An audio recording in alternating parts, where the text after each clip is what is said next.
একমাত্র ছেলে তার বাবাকে প্রথমবারের মতো বৃদ্ধাশ্রমে রেখে ফিরছিল। রাস্তার মাঝে ফোন এলো। তার বউ ফোন করে বলছে, তুমি আর একবার বৃদ্ধাশ্রমে ফিরে যাও, একটা কথা বলতে ভুল হয়ে গেছে। বৃদ্ধাশ্রমে গিয়ে তুমি তোমার বাবাকে ভালোভাবে বুঝিয়ে এসো।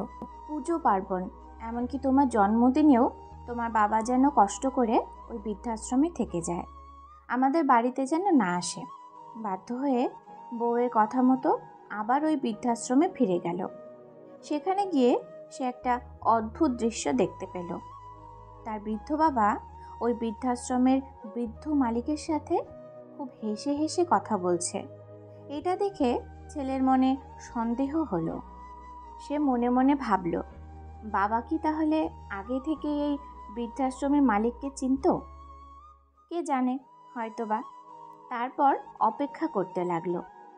কিছুক্ষণ পর বাবা ওনার নির্দিষ্ট কামরায় চলে যাবার পর ছেলে ওই বৃদ্ধাশ্রমের মালিকের কাছে গিয়ে জিজ্ঞাসা করলো, স্যার, একটা কথা জিজ্ঞাসা করছি, কিছু মনে করবেন না তো?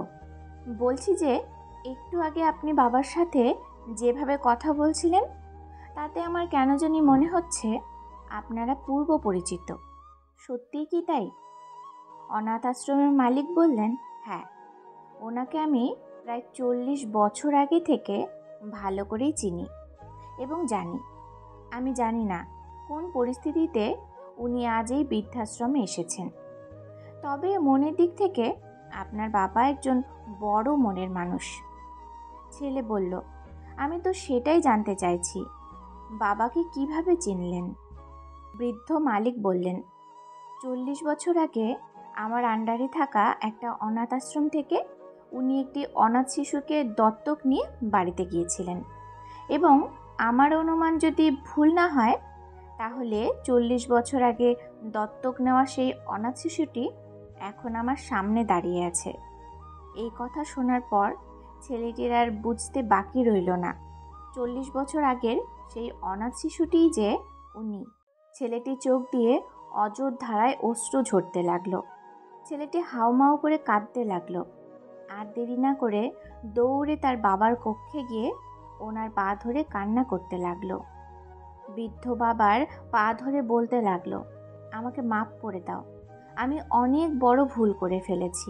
দুদিনের ভালোবাসার জন্য 40 বছরের ভালোবাসাকে আমি ভুলে গেছি।